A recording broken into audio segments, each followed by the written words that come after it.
अस्सलाम वालेकुम दोस्तों, उम्मीद करता हूँ कि आप बिल्कुल खैरियत से होंगे और दुआ करता हूँ कि आप जहाँ भी रहें हमेशा खुश रहें, हंसते रहें, मुस्कुराते रहें। दोस्तों, आज मैं आपको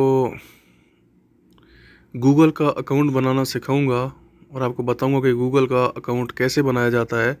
और ये बनाना बहुत ही आसान है। बहुत से लोग शिकायत करते हैं कि गूगल अकाउंट बनाना थोड़ा मुश्किल है, तो उनके लिए बताता चलूँ कि ये बहुत ही आसान है।